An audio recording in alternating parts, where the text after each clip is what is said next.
करौली सरकार की जय। करौली शंकर महादेव की जय। भगवान भोलेनाथ की जय। मैं भंवरलाल रमन राजस्थान में सीकर डिस्ट्रिक्ट से हूँ। आज मेरे गुरुदेव के ऊपर जो आरोप लग रहे हैं उनके बारे में बोल रहा हूँ। मैं पहली बार दरबार गया था 16 सितंबर 2019 को। तब से मैं जुड़ा हुआ हूँ और वहाँ महीने महीने भर तक रुका हुआ हूँ। और इतना लंबा समय होने के बावजूद मैं गुरुदेव के सामने केवल 2 बार गया हूँ।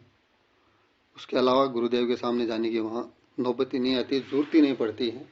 पहली बार जब मैं दरबार गया तो वहाँ दरबार में बैठ के किसी से पूछा भी नहीं क्या करना है क्या नहीं करना है। एक ऑडियो चलता है, उस ऑडियो के हिसाब से कि ऐसे ऐसे नियमों का पालन करना पड़ता है। मैंने केवल अब तक नियमों का पालन ही किया है। वहाँ जो विधि चलती है उस विधि का पालन किया है। उस विधि के पालन से ही मैं ठीक हुआ हूँ। अब आप सोच रहे होंगे कि मेरे को क्या बीमारी क्या थी। मेरे घर में 9 मेंबर थे, 9 सदस्य हुआ करते थे। आज मैं अकेला बचा हुआ था। जब दरबार गया था ना वो टाइम पर मैं बिल्कुल अकेला था। उससे पहले 23 जून को मेरी माताजी भी खत्म हो गई थी, उससे पहले वो भी थी मेरे साथ। पूरा परिवार मेरा दुश्मन था।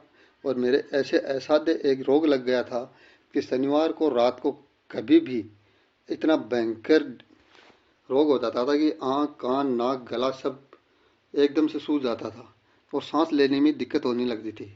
तो वो टाइम पर आधे घंटे या 10 मिनट के अंदर अंदर यदि डॉक्टर के पास पहुंच जाता मैं, तो डॉक्टर मेरे को एक एविलाडेक्स का इंजेक्शन लगाता था। उस डॉक्टर ने ही मेरे को बता रखा था कि कहीं पर भी कोई दूर गया हुआ हो किसी दूसरी जगह तो ये एविलाडेक्स का ध्यान रखना, इस इंजेक्शन को लगवा लेना घंटे भर के अंदर अंदर, नहीं तो प्राण निकल जाएंगे। मैं जब पहली बार दरबार गया था ना 16 सितंबर को, तब ही मेरे पास बहुत सारी मेडिसिन हुआ करते थे डॉक्टर के दिए हुए कि ये एनी टाइम साथ रखना है, कभी भी जरूरत पड़ सकती है। जब तेरे को इसके सिम्टम्स आने लगे तब ये टेबलेट तेरे को लेनी है। तो मैं वहाँ से वापस आते वक्त इतना तंग आ चुका था कि वो टेबलेट जो थी ना वो ट्रेन से ही बाहर फेंक दिया था मैंने कि अब मरना ही बेटर है।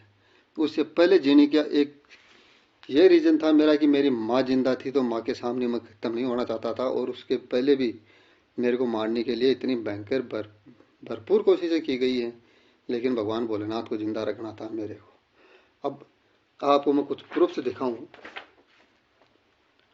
तो दिखाऊं।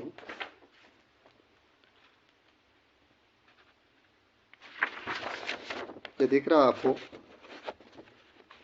मैं राजस्थान में जब पुलिस महानिरीक्षक जयपुर से वहाँ कंप्लेंट की थी।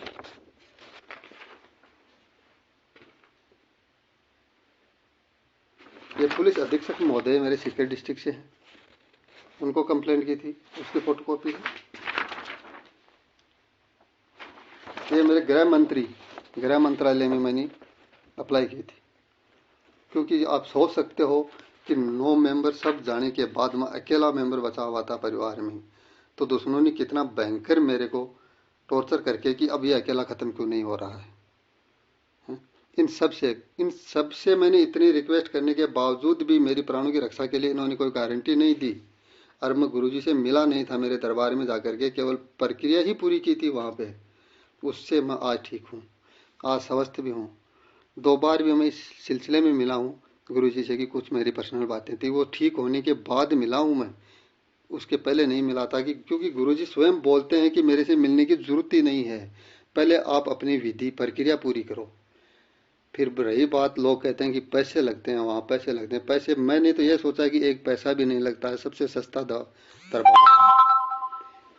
4 साल का पीरियड हो गया, सितंबर में 4 साल होने वाले हैं। 4 साल में मैंने 2 बार जन्मदिन के ऊपर बाबा जी के प्रसाद चढ़ाया बाबा जी को।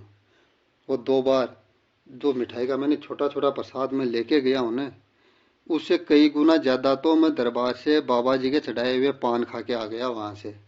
वहाँ महीने महीने भर तक मैं रुक के आया हूँ, एक पैसा रुकने का खाने का मैंने नहीं दिया वहाँ पे। और घर से ज़्यादा सुविधा वहाँ दरबार में मिली है मेरे को, वहाँ रुका हूँ मैं। और पूछ सकते हो किसी भी सेवादार से, गुरुजी से, कि कोई मेरे को जानता भी नहीं है, क्योंकि मैंने मेरी विधि ही पूरी की है। वहाँ किसी से जानकारी जुटाने में मैंने मेरा समय व्यस्त नहीं किया है। और न वहाँ जानकारी जुटानी है तो भगवान भोलेनाथ से और माँ कामाख्या से प्रार्थना करो। वहाँ सेवादारों से प्रार्थना करने से कुछ भी नहीं मिलने वाला है। तो आज मैं ये कहना चाहूँगा कि यदि मेरी सनातन धर्म की रक्षा के लिए यदि मुझे प्राणों का न्यौछावर भी करना पड़े तो मैं आज भी तैयार हूँ। ध्यान रहे इस बात का। जय करौली सरकार।